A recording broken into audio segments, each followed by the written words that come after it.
Hello, good morning class.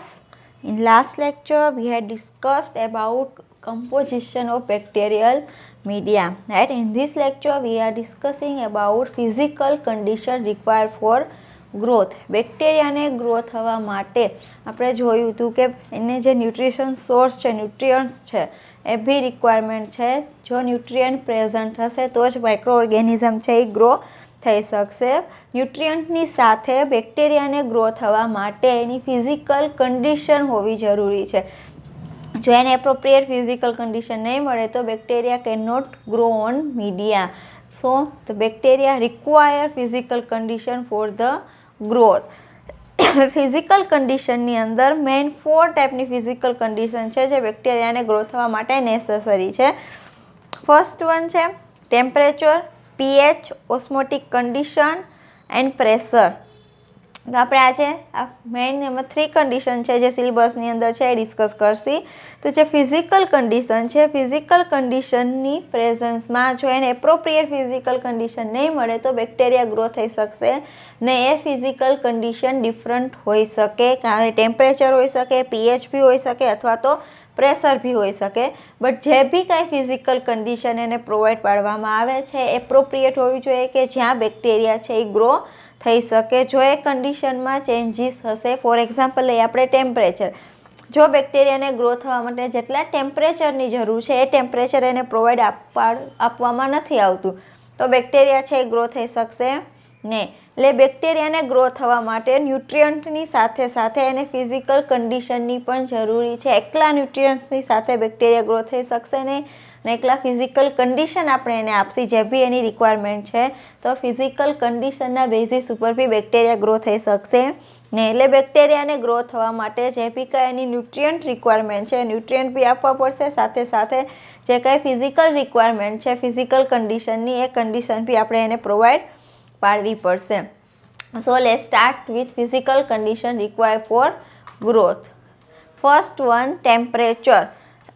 Since all the process of growth are depend on a chemical reaction and since the rate of this reaction are influenced by the temperature, the pattern of bacterial growth can be profoundly influenced by this condition. First discuss કરી temperature. બેક્ટેરિયાને grow થવા માટે ટેમ્પરેચરની જરૂર પડશે. તો temperature જે બી કંઈ બેક્ટેરિયાને provide પાડવામાં આવે, ટેમ્પરેચર મેઇનલી ઓપ્ટિમમ હોઈ શકે, મિનિમમ હોઈ શકે એન્ડ મેક્સિમમ હોઈ શકે.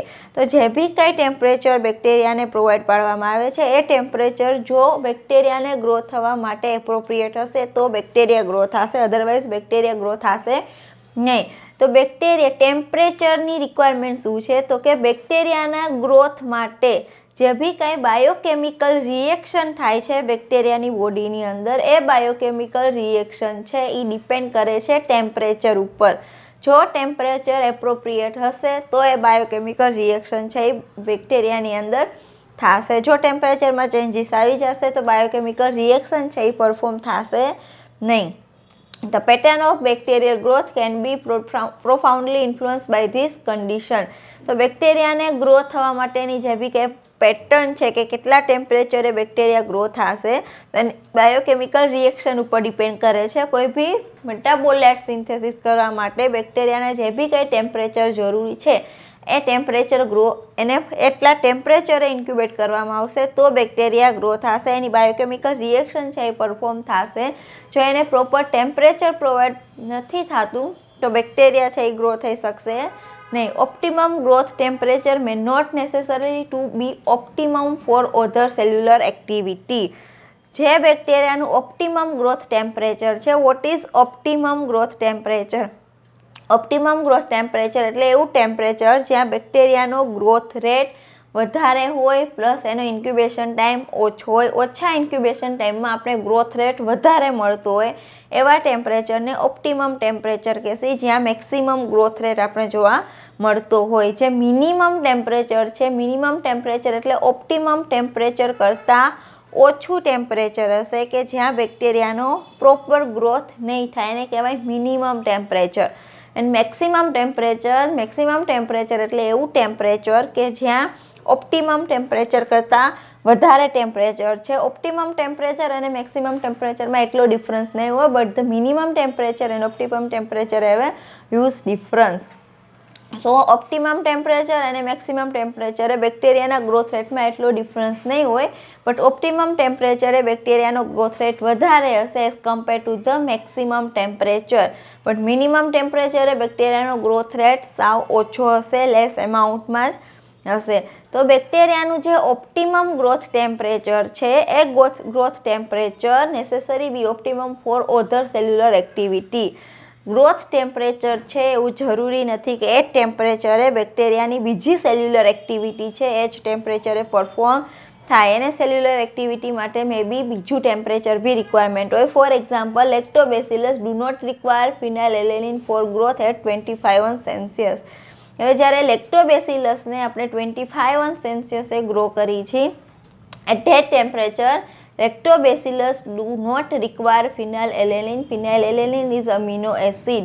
So for the phenylalanine bacteria, we have to grow bacteria at 25°C. At 25°C બેક્ટેરિયાને ફિનાઇલેલેનિનની જરૂર પડશે નહીં. બટ જ્યારે લેક્ટોબેસિલસને આપણે 30°C ગ્રો કરી છે ત્યારે આપણે મીડિયાની અંદર ફિનાઇલેલેનિન પ્રોવાઈડ કરવું પડશે, કેમ કે at 30°C bacteria cannot synthesize phenylalanine, but at the 25°C bacteria can synthesize phenylalanine by own. So they do not require phenylalanine from outside. But at 30°C we have to provide phenylalanine in the medium. So optimum growth temperature છે, જરૂરી નથી કે એની કોઈ બી biochemical activity છે એ activity પણ એટલા જ ટેમ્પરેચરે perform થશે. The range of temperature they will be grow it minimum, maximum or optimum. જે બી કંઈ બેક્ટેરિયા છે જે ટેમ્પરેચરમાં ગ્રો થશે એ ટેમ્પરેચરની રેન્જ મિનિમમ હોઈ શકે, મેક્સિમમ એન્ડ ઓપ્ટિમમ બી હોઈ શકે. Optimum date means the maximum growth rate જ્યાં વધારે જોવા મળે એને ઓપ્ટિમમ કહેવાય. મેક્સિમમ છે એટલે ઓપ્ટિમમ કરતાં વધારે ટેમ્પરેચરે જે ઓર્ગેનિઝમ ગ્રો થતા હશે, but compare to optimum less grow થતા હશે. એન્ડ મિનિમમ છે જે ઓપ્ટિમમ ટેમ્પરેચર કરતાં ઓછું ટેમ્પરેચર હોય એને મિનિમમ ટેમ્પરેચર કહેવાય. ઓપ્ટિમમ ટેમ્પરેચર અને મિનિમમ ટેમ્પરેચરમાં ડિફરન્સ વધારે હશે, જ્યારે મેક્સિમમ ટેમ્પરેચર અને ઓપ્ટિમમ ટેમ્પરેચરમાં એટલો ડિફરન્સ હશે નહીં. નેક્સ્ટ વન, હવે ટેમ્પરેચરના એકોર્ડિંગ ઓર્ગેનિઝમને આપણે અલગ અલગ ગ્રુપમાં ગ્રો કરી શકીએ, કેમ કે ટેમ્પરેચર છે મોસ્ટ ઓફ ટેમ્પરેચર છે જ્યાં ઓર્ગેનિઝમ ગ્રો થઈ શકતા હશે -°થી લઈને અબવ 100°C સુધી બેક્ટેરિયા છે એ ગ્રો થઈ શકે. તો બેક્ટેરિયા કયા ટેમ્પરેચરે ગ્રો થાય છે એના એકોર્ડિંગ એને અલગ અલગ ગ્રુપમાં ડિવાઈડ કરવામાં આવે. એમાં ફર્સ્ટ છે સાયક્રોફાઇલ્સ ઓર ક્રાયોફાઇલ્સ. જે બેક્ટેરિયા લો ટેમ્પરેચરે ગ્રો થતા હશે એને કહેવાય સાયક્રોફાઇલ્સ અથવા તો cryophiles. Are extremophilic organism that are capable of growth and reproduction in low temperature ranging from -20°C to +10°C. તો જે સાયક્રોફાઇલિક ઓર્ગેનિઝમ છે, જે સાયક્રોફાઇલ્સ છે, સાયક્રોફાઇલિક ઓર્ગેનિઝમને એક્સ્ટ્રીમોફાઇલ્સ કહેવાય. એક્સ્ટ્રીમોફાઇલ્સ એટલે જે એડવર્સ કન્ડિશનમાં ગ્રો થતા હશે એવા ઓર્ગેનિઝમને એક્સ્ટ્રીમોફાઇલ્સ કહેવાય છે. ફોર એક્ઝામ્પલ લઈ લો સાયક્રોફાઇલ્સ. સાયક્રોફાઇલ્સ નોર્મલ ટેમ્પરેચર કરતાં વેરી લો ટેમ્પરેચરે ગ્રો થાય છે, રાઈટ? તો એને એક્સ્ટ્રીમોફાઇલ્સ આપણે કહી શકીએ. એ જ રીતના થર્મોફાઇલ્સ છે. થર્મોફાઇલ્સ છે એ નોર્મલ ટેમ્પરેચર કરતાં વેરી હાઈ ટેમ્પરેચરે બી ગ્રો થઈ શકે. તો જે થર્મોફાઇલ્સ છે એને બી આપણે એક્સ્ટ્રીમોફાઇલ્સ કહી. ટૂંકમાં જે એડવર્સ કન્ડિશનમાં ગ્રો થતા હશે એવા બધા ઓર્ગેનિઝમને આપણે એક્સ્ટ્રીમોફાઇલ્સ કહેશી. તો જે સાયક્રોફાઇલ્સ છે, સાયક્રોફાઇલ્સ બી એક એક્સ્ટ્રીમોફિલિક બેક્ટેરિયા છે જે એકદમ લો ટેમ્પરેચરે ગ્રો થશે. બેક્ટેરિયાને ગ્રોથ થવા માટે અને એને રિપ્રોડક્શન માટે જે ટેમ્પરેચર રિક્વાયરમેન્ટ છે એ -20 ટુ લઈને +10°C જેટલી છે. They are found in a place that are permanently cold such as the polar region and the deep sea. જે સાયક્રોફિલિક ઓર્ગેનિઝમ છે, સાયક્રોફાઇલ્સ નોર્મલી જે પરમેનન્ટલી કોલ્ડ એરિયા છે કે જ્યાં એકદમ ટેમ્પરેચર ડાઉન છે એવા એરિયામાં ઇઝીલી આપણે ફાઉન્ડ થઈ શકે. પોલાર રીઝન છે તો પોલાર રીઝનમાં નોર્મલી ટેમ્પરેચર એકદમ લો હશે તો એવી જગ્યાએ સાયક્રોફાઇલ્સ આપણે ઇઝીલી આઇસોલેટ કરી શકીએ છીએ. જે સાયક્રોફાઇલ્સ છે, સાયક્રોફાઇલ્સ એક ગ્રીક વર્ડ છે, એનો મિનિંગ થાય કોલ્ડ લવિંગ. જે કોલ્ડ પ્રત્યેનું એટ્રેક્શન છે, એકદમ લો ટેમ્પરેચરે ગ્રો થશે એને કહેવાય કોલ્ડ લવિંગ. કોલ્ડ લવિંગનો મિનિંગ શું થશે? સાયક્રોફાઇલ્સ જે એકદમ લો ટેમ્પરેચરે ગ્રો થાય છે. Even at optimum growth temperature, it often takes 2 to 3 weeks for colonies of psychrophiles to development. જે સાયક્રોફિલિક ઓર્ગેનિઝમ છે, સાયક્રોફાઇલ્સને જેનો ગ્રોથ રેટ છે એકદમ લો છે, એને કોલોની ડેવલપ કરતા ટાઈમ લાગે છે. એનું ઓપ્ટિમમ ટેમ્પરેચર આપણે એને પ્રોવાઈડ પાડી તો બી એને કોલોની ફોર્મ કરતા 2 to 3 વીક્સ જેટલો ટાઈમ લાગી જશે. એટલે એનો ગ્રોથ રેટ છે એકદમ સ્લો છે, એ સ્લોલી ગ્રો થાય છે ઇવન એના ઓપ્ટિમમ ટેમ્પરેચરે બી. Psychrophilic can not tolerant high temperature. જે સાયક્રોફિલિક ઓર્ગેનિઝમ છે એ હાઈ ટેમ્પરેચરને ટોલરન્ટ કરી શકશે નહીં. જો આપણે સાયક્રોફિલિક ઓર્ગેનિઝમને હાઈ ટેમ્પરેચરે ઇન્ક્યુબેટ કરી છીએ તો એ ઇન્ક્યુબેટ થશે નહીં. Incubate in the sense of એ ગ્રો થશે નહીં, એટલા ટેમ્પરેચર એ ટોલરન્ટ કરી શકતું નથી. એની પાછળનું રીઝન શું છે? Heat instability of ribosomes and various enzyme.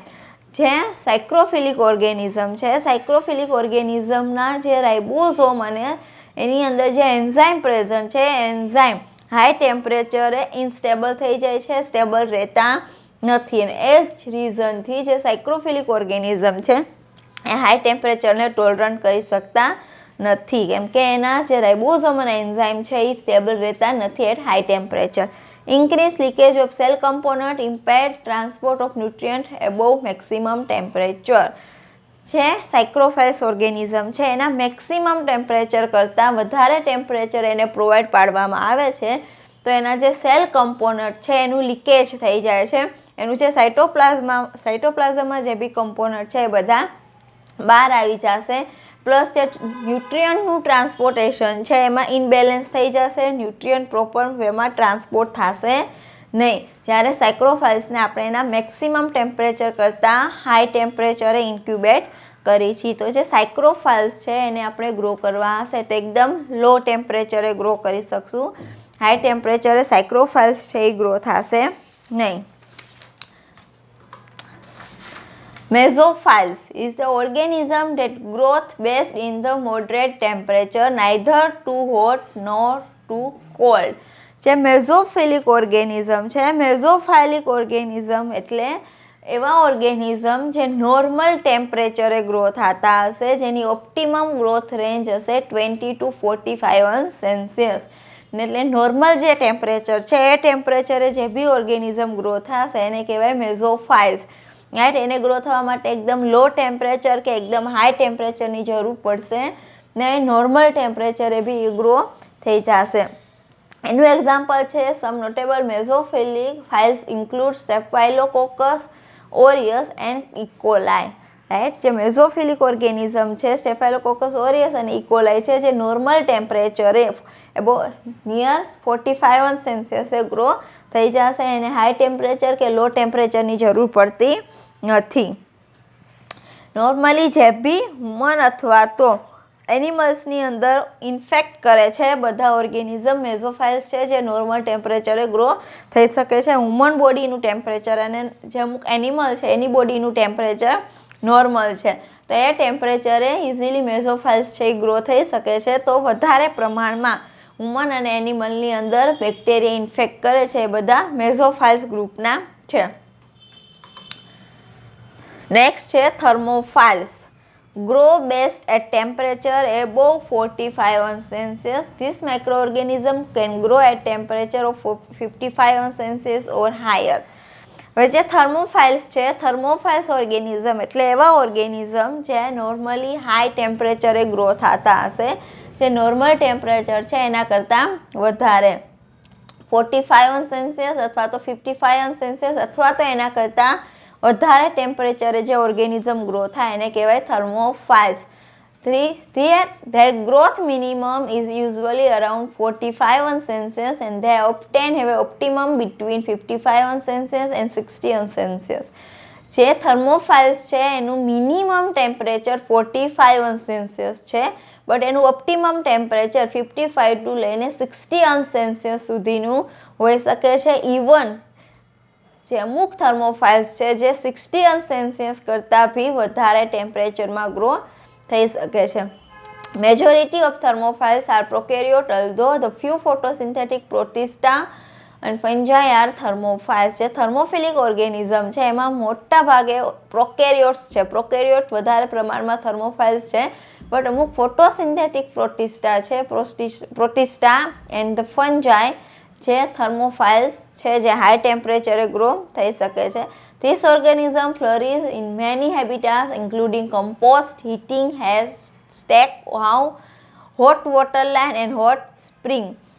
જે થર્મોફિલિક ઓર્ગેનિઝમ છે મેઇનલી જ્યાં ટેમ્પરેચર હાઈ હશે, હોટ સ્પ્રિંગ છે, એવી બધી કન્ડિશન, એવી બધી હેબિટાટ છે અહીંયા વધારે પ્રમાણમાં જોવા મળશે, જ્યાં નોર્મલ ટેમ્પરેચર કરતાં ટેમ્પરેચર હાઈ રહેતું હશે.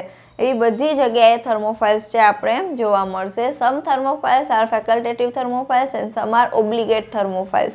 હવે જે થર્મોફાઇલ્સ છે, થર્મોફાઇલ્સની અંદર અમુક ફેકલ્ટેટિવ હશે ને અમુક ઓબ્લિગેટ હશે. ફેકલ્ટેટિવ થર્મોફાઇલ્સ એટલે એવા થર્મોફાઇલ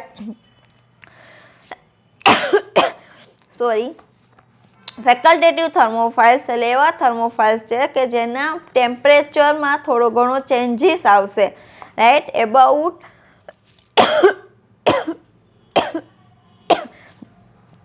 જે મેઝોફિલિક ટેમ્પરેચર છે, મેઝોફિલિક ટેમ્પરેચરે બી ગ્રો થઈ શકે, એને આપણે ફેકલ્ટેટિવ થર્મોફાઇલ્સ કહીએ છીએ. બટ જે ઓબ્લિગેટ થર્મોફાઇલ્સ છે, ઓબ્લિગેટ થર્મોફાઇલ્સ છે એને એકદમ હાઈ ટેમ્પરેચર જોશે ગ્રો થવા માટે.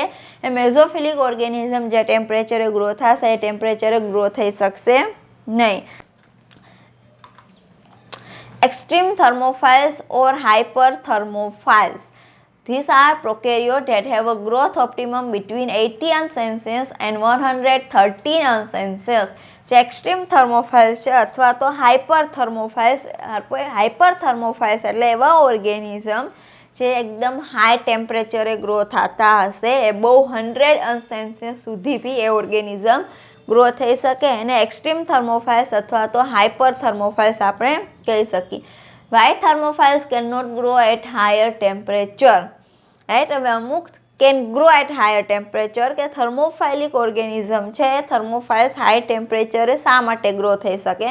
તો એના માટે એના 2 રીઝન છે. Increase thermal stability of ribosome, membrane and enzyme.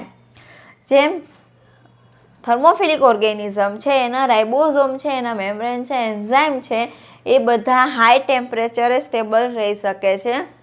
High ટેમ્પરેચરે A B proper પોતાનું ફંક્શન છે એ પરફોર્મ કરી શકશે. એટલા માટે જે થર્મોફાઇલ્સ છે એ હાઈ ટેમ્પરેચરે ગ્રો થઈ શકે છે. સેકન્ડ રીઝન છે loss of fluidity that exist within lipid bylayer of plasma membrane.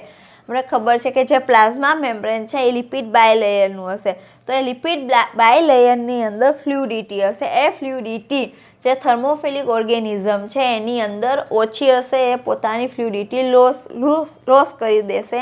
એના લીધે એ હાઈ ટેમ્પરેચરે બી સર્વાઈવ થઈ શકશે. જેમ ફ્લુડિટી ઓછી એમ એ હાઈ ટેમ્પરેચર ટોલરન્ટ કરી શકશે. જો ફ્લુડિટી વધારે છે તો હાઈ ટેમ્પરેચર ટોલરન્ટ કરી શકશે નહીં. તો ટેમ્પરેચરના એકોર્ડિંગ ઓર્ગેનિઝમને 3 ગ્રુપમાં ડિવાઈડ કરવામાં આવે. ફર્સ્ટ છે સાયક્રોફાઇલ્સ, જે એકદમ લો ટેમ્પરેચરે ગ્રો થતા હશે. મેઝોફાઇલ્સ જે મિડલ ટેમ્પરેચર છે, નોર્મલ ટેમ્પરેચર ત્યાં ગ્રો થતા હશે. અને થર્મોફાઇલ્સ જે છે નોર્મલ ટેમ્પરેચર કરતાં હાઈ ટેમ્પરેચરે ગ્રો થતા હશે, એને કહેવાય થર્મોફાઇલ્સ. થર્મોફાઇલ્સની અંદર બી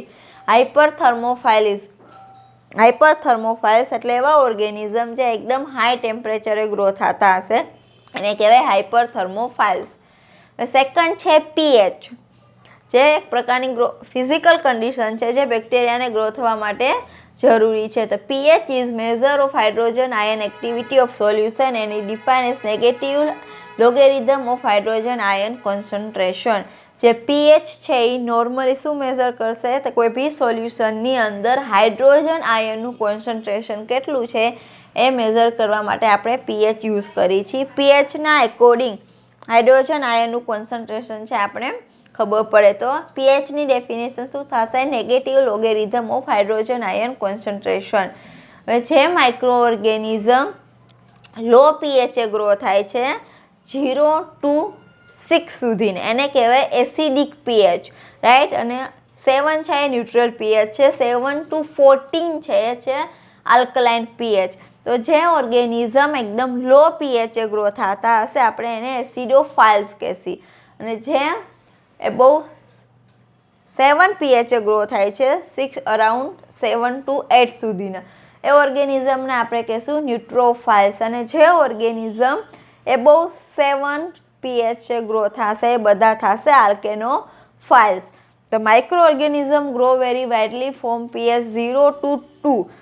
હવે જે માઇક્રો ઓર્ગેનિઝમ એસિડિક પીએચએ ગ્રો થશે એ ઓર્ગેનિઝમની સંખ્યા વધારે છે, જ્યારે આલ્કલાઇન પીએચએ ગ્રો થાય છે. આલ્કલાઇન પીએચ માટે પીએચની જે રેન્જ હશે એ 9 અથવા તો 10 હશે.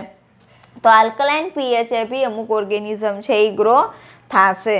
It is not surprising that the pH dramatically affecting microbial growth, right. તો જેમ ટેમ્પરેચર છે એ માઇક્રોબિયલ ગ્રોથ ઉપર અફેક્ટ કરે છે, એ જ રીતના પીએચ છે એ બી માઇક્રોબિયલ ગ્રોથ ઉપર અફેક્ટ કરશે. તો pH scale extend from 0.0 to pH 14 and it is pH unit represent the tenfold change in hydrogen ion concentration.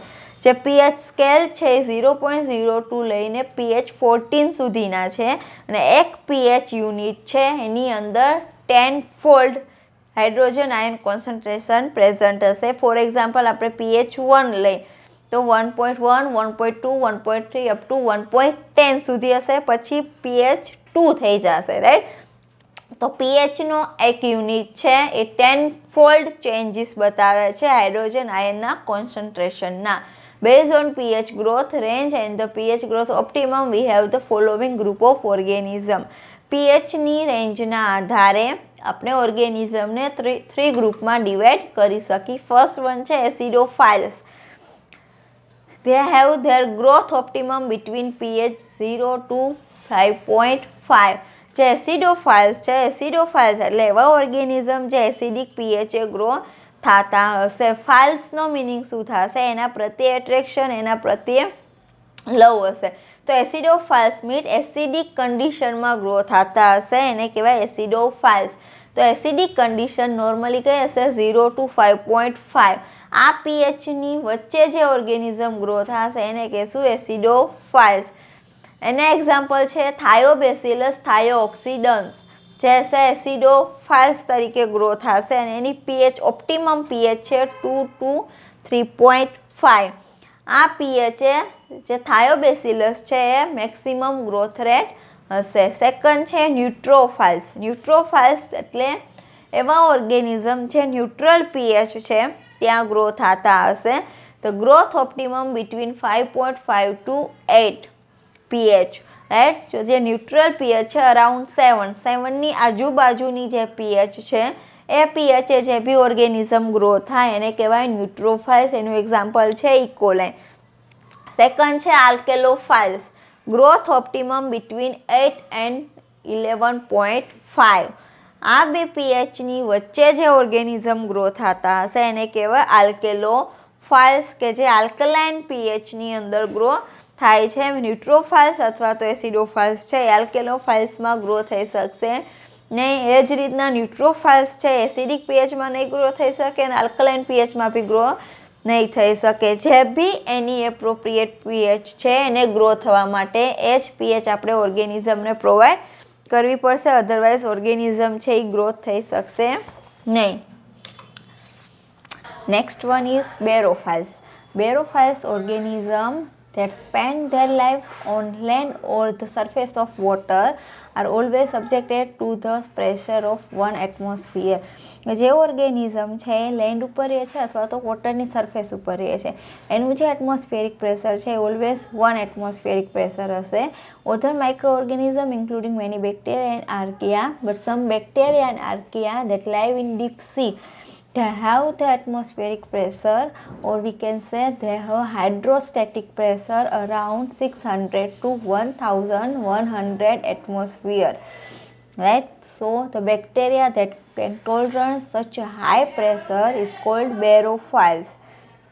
The many microbes found at a great depth are barotolerant કે જે બેરોફાઇલ્સ organism છે high pressure tolerant કરી શકે છે એટલા માટે આપણે એને બેરોટોલરન્ટ કહીએ છીએ. Increase the pressure adversely affect them but not as much at is does non tolerant microbes. જેમ પ્રેશર ઇન્ક્રીઝ થશે ટોલરન્ટ છે અથવા તો જે બેરોફાઇલ્સ ઓર્ગેનિઝમ છે એને અફેક્ટ કરે છે બટ આપણે એની કમ્પેરિઝન જે નોન ટોલરન્ટ માઇક્રોબ્સ છે કે જે નોર્મલ માઇક્રોબ્સ છે 1 એટમોસ્ફિયરિક પ્રેશરમાં રહે છે એની કમ્પેરિઝન આપણે બેરોટોલરન્ટ સાથે કરીએ તો જેટલું ઇફેક્ટ નોર્મલ માઇક્રો ઓર્ગેનિઝમને થાય છે એટલી ઇફેક્ટ બેરોટોલરન્ટને થતી નથી. તે ઇઝીલી હાઈ પ્રેશરને ટોલરન્ટ કરી શકે છે. Next one, a schizophiles is defined as organism that has maximum growth rate at the pressure greater than 1 atmosphere. This is the another group of microorganism is called schizophiles કે જે ઓર્ગેનિઝમનો growth rate 1 atmosphere કરતાં વધારે pressure હશે ત્યારે maximum હશે એવા ઓર્ગેનિઝમને schizophiles કહેશું. Schizophiles increase the amount of unsaturated fatty acid in their membrane lipid as pressure increase. જે સ્કીઝોફાઇલ્સ ઓર્ગેનિઝમ છે જેમ પ્રેશર ઇન્ક્રીઝ થશે તેમ એનું જે લિપિડ બાયલેયર છે લિપિડ બાયલેયરની અંદર અનસેચ્યુરેટેડ ફેટી એસિડનું કોન્સન્ટ્રેશન વધારશે. Amount of unsaturated fatty acid increase when the pressure is increase. They play important role in nutrient cycle in the deep sea. Deep સીની અંદર જે ન્યુટ્રિયન્ટ છે એ ન્યુટ્રિયન્ટને રિસાયકલિંગ કરવાનું કામ સ્કીઝોફાઇલ્સ કરશે. Right. So this is all about the physical condition required for the growth of bacteria. I hope this is helpful for you. Thank you so much.